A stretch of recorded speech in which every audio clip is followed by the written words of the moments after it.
একই দাওয়াত দিচ্ছে, তোমরা সঠিক পথে চলো, আল্লাহর পথে চলো, আল্লাহ যা বলছে তা করো, আল্লাহ যা নিষেধ করছে তার থেকে দূরে রাখো। সাইয়্যিদিনা কারীমুন সাল্লাল্লাহু আলাইহি ওয়াসাল্লাম। নবীদের পথ কি, আম্বিয়াদের পথ কি?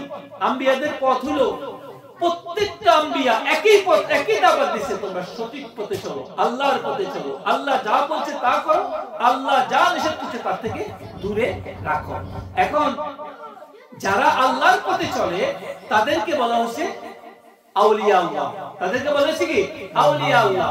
তারা আল্লাহ পাক কোরআনে কারীমের মধ্যে অন্য আয়াতে বলতেছে উলাইকাল্লাযিনা আনআমা আল্লাহু মিনান নাবিয়্যিনা ওয়াস-সিদ্দীকিনা ওয়াশ-শুহাদাই ওয়াস-সালিহিন। আল্লাহ পাক কাদেরকে নিয়ামত দিয়েছে? ওই নবীদেরকে, সিদ্দীকদেরকে, শুহাদাদেরকে, আস-সালিহিনদেরকে দিয়েছে। এখন আমরা তাদের রাস্তায় চলতে আল্লাহ পাক ইন্ডিকেট দিচ্ছে যে আমরা একমাত্র মুক্তি পাইতে পারি যদি নবীদের দেখানো পথে চলি। আর নবীদের দেখানো পথে চলছে কারা? সিদ্দিকরা। সিদ্দিকদের একই পথে চলছে শুহাদারা, আর শুহাদার পরে যারা সালেহীন, যারা নেক উত্তম কর্মশীল বান্দা, কারা? যারা আল্লাহর প্রেমে আল্লাহর পেয়ারা বান্দা হয়েছে তাদের জন্য। এইজন্য আমাদেরকে আল্লাহর বান্দা হওয়ার রাস্তা কি? আল্লাহ পাক 5টা নামাজ আমাদের জন্য মুকাম্মেল ভাবে ফরজ করেছে। কয়বার? দিনে কয়বার নামাজ আমাদের জন্য ফরজ? 5 বার। এই 5 বার নামাজ ফরজ করার কারণ কি? 5 টাইম নামাজ হাদিসের মধ্যে আছে। আমাদেরকে বুজুর্গানের দিন, আমাদের উলামায়ে কেরাম নবী করিম সাল্লাল্লাহু আলাইহি ওয়াসাল্লামের দেওয়া সুন্নাত মত আমাদেরকে শিক্ষা দিয়ে গেছেন। আমরা এটা খেয়াল করতে হবে। আমরা এই 5 ওয়াক্ত নামাজ আমরা আল্লাহ পাকের পক্ষ থেকে আমাদের জন্য কি করেছে? ফরজ করা হয়েছে। এই 5 বার আমরা একবার থেকে আরেকবার যখন আমরা ফজরের নামাজ পড়ব, এখন আমি আল্লাহর কাছে ওয়াদাবদ্ধ, এরপর থেকে জোহর পর্যন্ত আমাকে আমি হিসাব করে চলবো। এই টাইমের মধ্যে আমার দ্বারা যেন কোনো রকমের আল্লাহ পাক যা নিষেধ করছে, আল্লাহ রাসূল যা কিছু করতে নিষেধ করছে, সেই কাজ থেকে আমাকে দূরে থাকতে হবে। এখন এই টাইমের মধ্যে কেউ যদি আসে আমাকে কয়েক মিলিয়ন টাকা দিয়ে, হুজুর এই টাকাটা নেন, এই টাকাটা দিয়ে আপনি মাদ্রাসা বানান, মসজিদ বানান, কোনো কিছু করেন, তখন আমি যদি নামের জন্য করি, আমি যদি কোনো মসজিদ করি, প্রতিষ্ঠান করি, এটা কি হবে? মানুষটা দেখবে না, কিন্তু আমি তো দেখতে, আল্লাহ তো দেখতেছে। কে দেখতেছে? আল্লাহ তো দেখতেছে।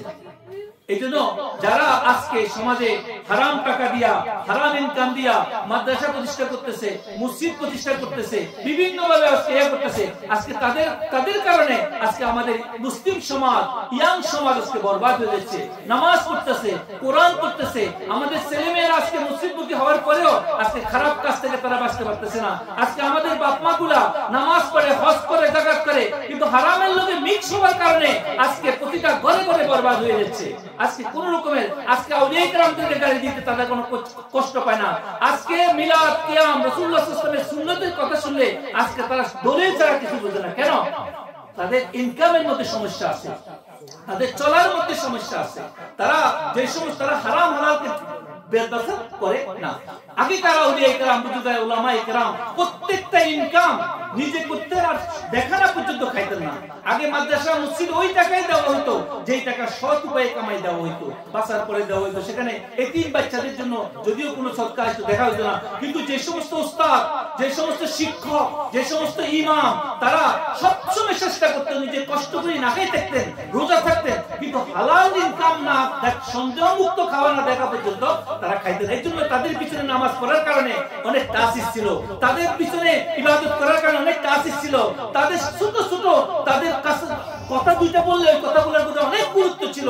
আজকে আপনি গ্রামের দিকে যান, আমাদের অঞ্চলের দিকে যান, আমাদের বুজুর্গরা দিন যারা ছিল, মুরব্বী ছিল, একটা উঁচু আওয়াজে কথা বলে পুরো গ্রাম ঠান্ডা হয়ে যেত। কেন? তাদের জীবন ছিল সৎ, তাদের হক ছিল, তাদের কথার মধ্যে আল্লাহর ভয় ছিল, এই জন্য মানুষ ভয় পেত তাদেরকে।